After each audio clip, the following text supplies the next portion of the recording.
So today, pa-deliver na pong kahoy. Na-restore, nakapit na beritaan. Nadali na anak ko itahoy si tatay kundo. Ano pa, dali siya mapatuan. So among tabi nga sa pulong nilutan dali sa muna lang ni. Sa tabi ko dati, ginakot-sakot muna lang ni daliin. May nang kakayo sa katong ng sidig. Signod. Muna mong tabi. Kaya mag-snow daw. Karang weekend na. Taghandi kay kahoy mga gamit. So nagpa-deliver ni. Nagani nahatod. Nagani nahatod dayon si atay na among ang suki sa kahoy. Naado sila dilabol. Oak wood. So karang paabot. So last time mix siya og na patingin wala na og oak. Kanto ka na 200. So this time is kanang pure oak. Oak firewood, so 250 daw karon 250 ang atong bayro nun. Last time 200. So siguro pag mix siguro ang firewood, kan siguro mas barato. Lahi sa kanang sani? Kanang pure. So karon ko andam 250. So December 3 pa ko mo. December 3 pa ta pa-deliver. Pa-deliver na sabta.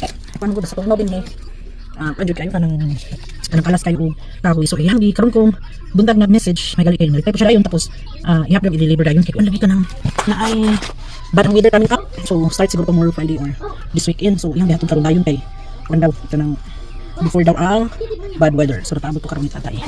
So yan, deliver po taon sa karon January 22. Nagbulan pa lang atong hakot pa hatod kami deliver kay December 3 man to last time. Delivered niya sa karon. So nagban na January at least 1.5 month at least. So this time 250, last time 200. So all daw oak. Oh, good. So yan. Nag-abot ang garbage na ako. Yan na. Dari ang hapon.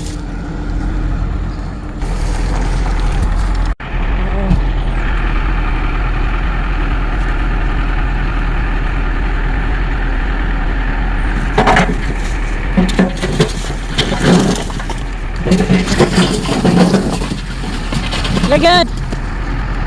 Yeah, you're fine. Tanami sa wire ba? Ang wire. Dagan kayo. One cord dito, one cord. Okay.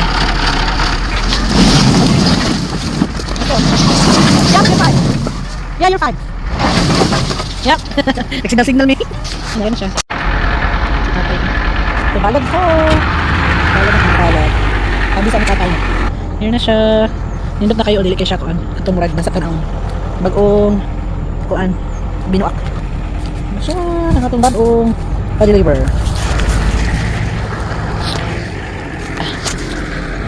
So what is here today? Papa kay bagong buak. Naghana one cord. May lang siya na bagong kuan. Para tong primero pero nindot hapon kayo og sugnod. Mas kita ang pabasa pero uga siya. Kini siya bagong yung buak. Yeah.